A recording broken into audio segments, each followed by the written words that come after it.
Ah! Oh, that's hot. That's hot. Hey guys, chapter 1020 is out, Robin versus Black Maria. And yes, this was another fight chapter. I don't think it should come as a surprise anymore. We've been getting fight chapters back to back for a while now. I'm guessing next chapter is going to be a fight chapter as well with Queen and Sanji, unless Oda doesn't want to show the Calamity fights just yet. And there's also King versus Marco, which we might be getting. I'm guessing that's going to be saved toward the end. And other than that, I don't think we have any more matchups right now.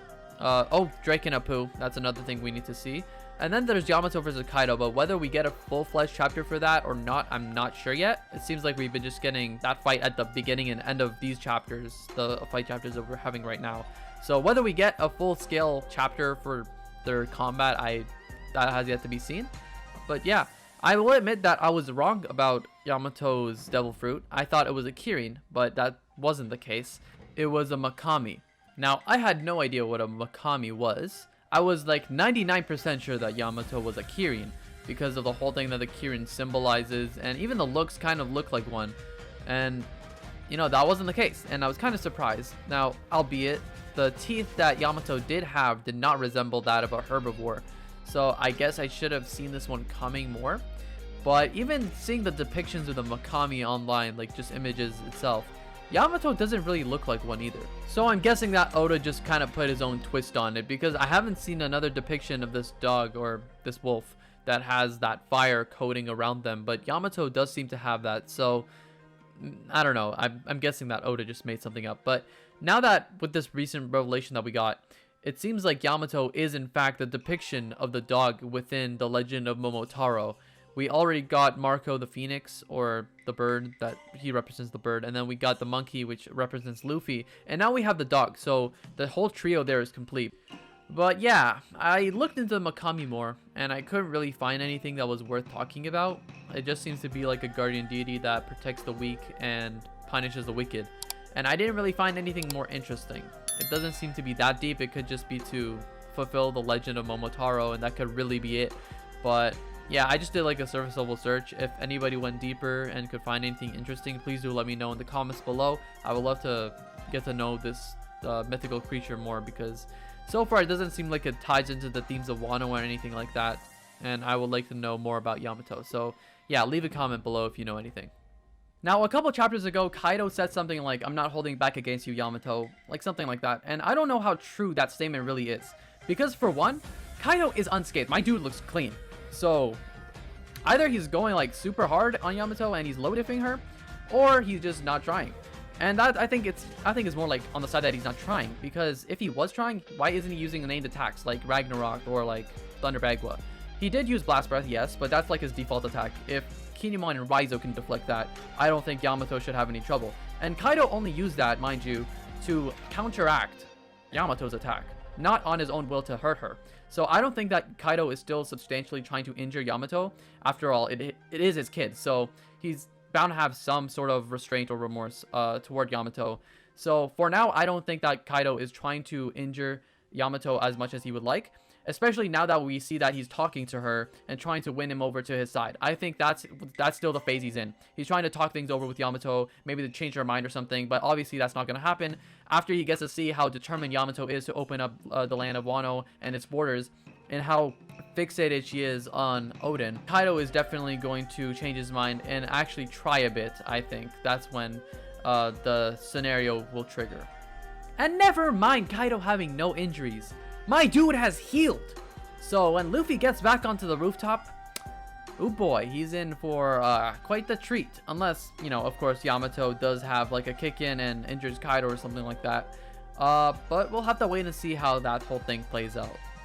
Now let's get into the meat and the potatoes of the chapter, which was Robin versus Black Maria. And this was a great fight, not because of the choreography, because I think that choreography-wise, it's probably my least favorite one, but character-wise, it's definitely my favorite. What surprised me, though, is that Oda gave Robin and Black Maria 2 chapters of setup. So we haven't even gotten into the good portions of the fight yet. So far, this entire chapter has just been a skirmish for Robin and Black Maria. So we'll get to the actual good parts of the chapter, maybe next chapter or the one after that, instead of Queen and Sanji. But I think that this means the Tobi Roppo fights aren't over just yet. If you go back and read Sasaki versus Frankie, or even Jinbei versus Who's Who, none of those fights have that conclusive aspect to them that previous One Piece fights have had. Go back and read Usopp versus Mr. Four, or Sanji versus Jabra, any other fight that includes the main cast.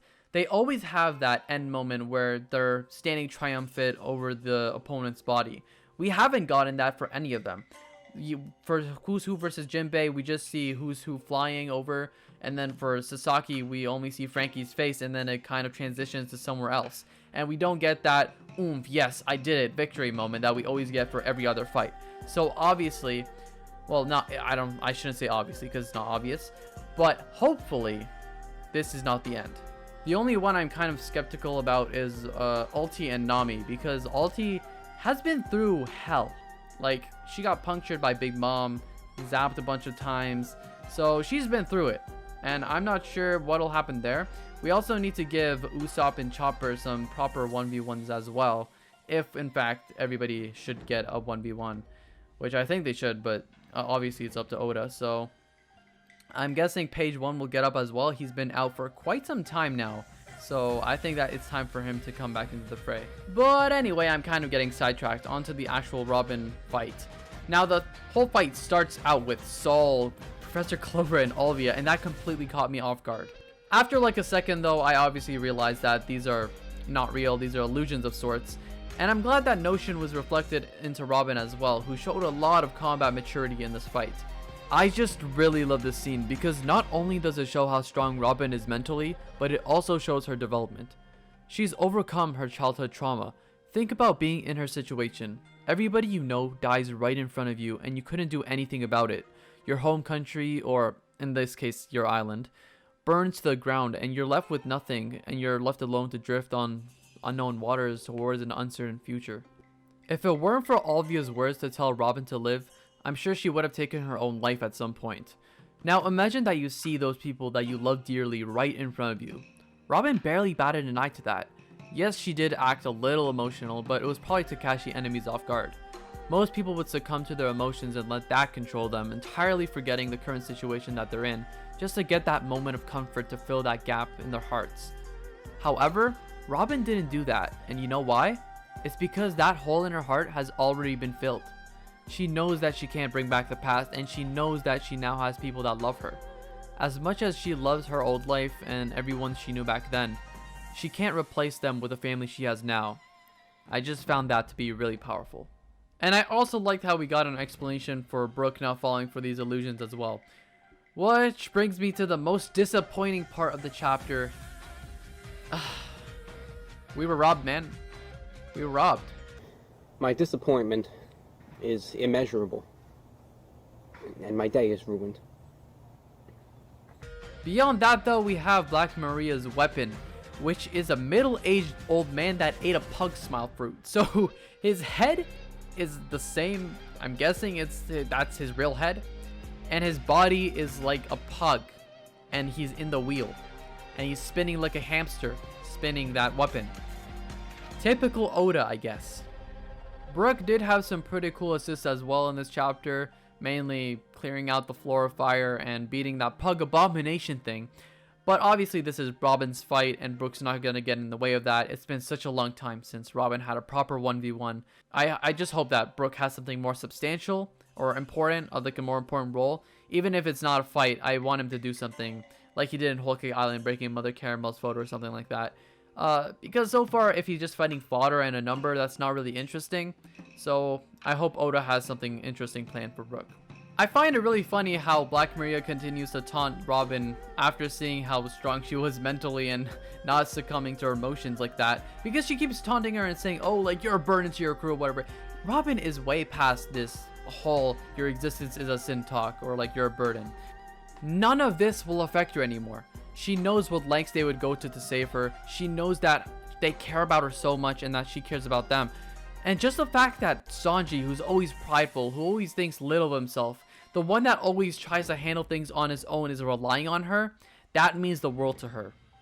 I also really loved how Robin said that Sanji was one of Luffy's wings. After all, nothing could fly with one wing only. And that just goes back to Whole Cake Island, where Luffy said that without Sanji, he can't become the king of the pirates.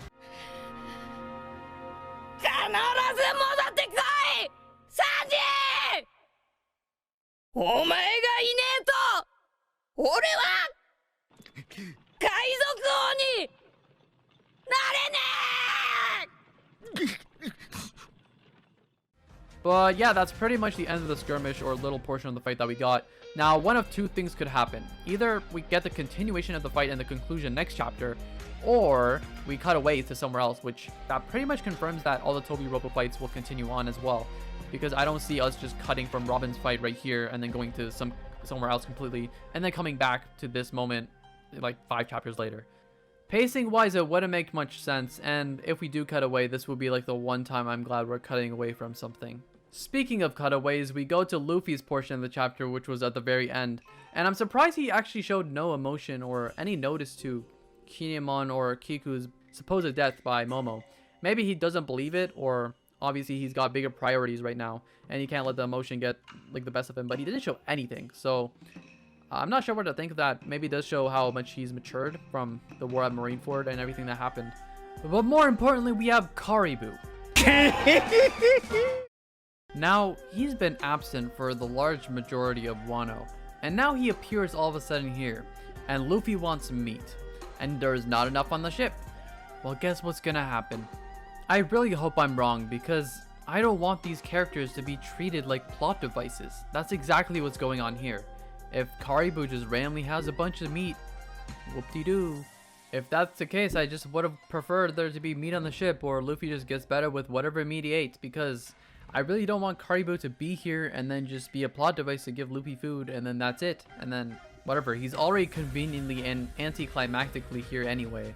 So that's kind of already ruined to begin with. I don't know. All we could do is wait and see, I guess. And I just want to add that being a plot device in of itself isn't necessarily a bad thing. Case in point, Yvonne Coven Impel Down. But that's one of my main issues with Wano. There are too many that are not written well, and unfortunately this is one of them. Karibo saving Luffy with meat, the magical Zou medicine, Tama controlling the gifters, Big Nom's amnesia, yada yada yada. I think you see where I'm going with this. These are not really written that well, and they're just convenient and put in place there to solve an issue basically immediately. And the problem with that is that there's no struggle, there's no sense of achievement, you feel like you earned it, right? That's my problem. Now for the final part of the chapter, Luffy tells Momo that he's gonna fly up to Onigashima with him, like in Punk Hazard. Now, I don't know if Luffy realizes this, but Momo is kind of a target right now, and he's a liability. If you're bringing him back there, then he's gonna be put into danger, and I don't know if that's the greatest of ideas. So somebody has to come along, probably Shinobu, to protect him, but I don't think that's gonna be enough, to be honest. Not the greatest of plans Luffy, but Luffy was never a playing guy to begin with, so YOLO, I guess.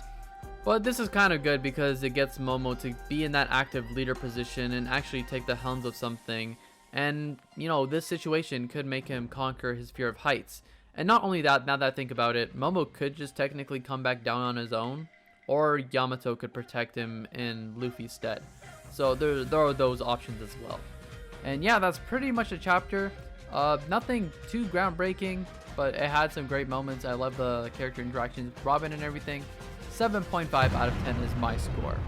If you liked the video, go down and hit the like button, subscribe for more content like this in the future, and I will see you all very, very soon.